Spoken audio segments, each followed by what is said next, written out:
première partie pour savoir comment installer WhatsApp. Alors WhatsApp, c'est une application comme les autres. Cette application-là, on la retrouve dans les stores, donc sur le Play Store pour les appareils Android. Donc le Play Store, vous pourrez retrouver l'icône dans toutes vos applications. Donc c'est cette icône-ci, c'est avec le triangle en couleur. Donc vous avez juste à appuyer dessus. Voilà, donc là j'arrive sur la page d'accueil du Play Store. Tout en haut, je retrouve ma barre de recherche. J'appuie dedans et je peux taper WhatsApp. Voilà, on me le propose juste en dessous, donc je vais appuyer dessus. Et là, je me retrouve sur ma page de l'application WhatsApp Messenger. Donc là, j'ai le bouton installer. Je clique dessus tout simplement. Donc l'installation se fait. Voilà, et puis maintenant j'ai le choix, je peux soit désinstaller ou ouvrir. Première ouverture de WhatsApp, première page, ce sont les conditions que je pourrais lire, mais je vais plutôt accepter et continuer pour cette fois-ci. Là on va avoir une petite suite d'autorisations à donner à l'application, notamment voilà pour accéder aux fichiers médias, ce qui va nous permettre de partager des photos, vidéos, sons, etc. Ça on y reviendra plus tard. La deuxième autorisation, c'est celle qui demande d'accéder à vos contacts. Donc cette autorisation, elle sert à découvrir qui possède WhatsApp dans vos contacts. Et je vous conseille d'accepter les deux, sinon vous ne pourrez pas utiliser WhatsApp à 100%. Voilà, donc là je dois entrer mon numéro de téléphone.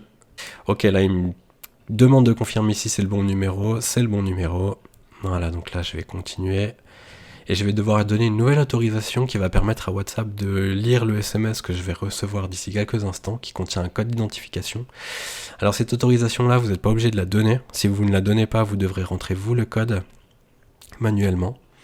Voilà, moi je l'ai donné, donc ça se fait automatiquement. Maintenant, ça c'est une étape que vous n'aurez sûrement pas si vous n'avez jamais utilisé WhatsApp. Donc étant donné que j'ai déjà utilisé WhatsApp, voilà, il recherche une sauvegarde qu'il va trouver, qui contient l'intégralité de mes discussions qui ont été sauvegardées.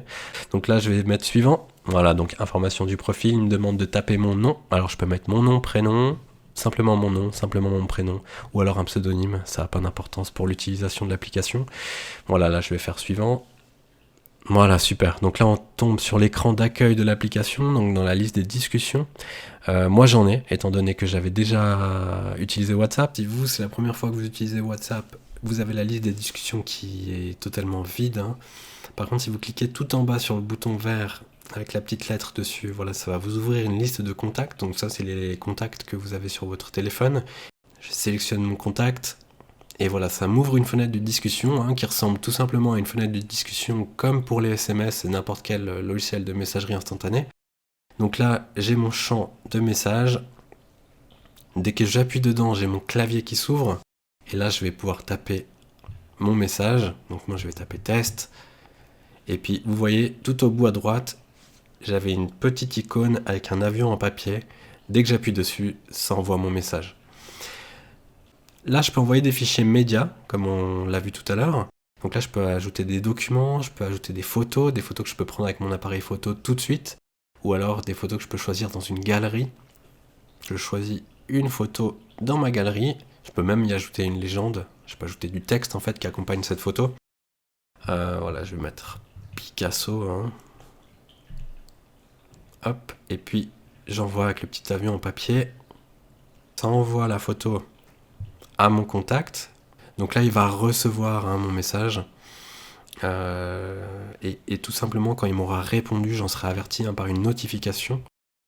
Et comme ça, je pourrai consulter cette discussion dans cette fenêtre-là. Voilà, je pourrais réouvrir cette fenêtre et puis voir sa réponse, tout simplement. Et des discussions comme ça, vous pouvez en avoir des dizaines et des dizaines, comme je les ai actuellement, ici, classées. Voilà, donc j'espère que cette vidéo vous aura été utile. N'hésitez surtout pas à la partager.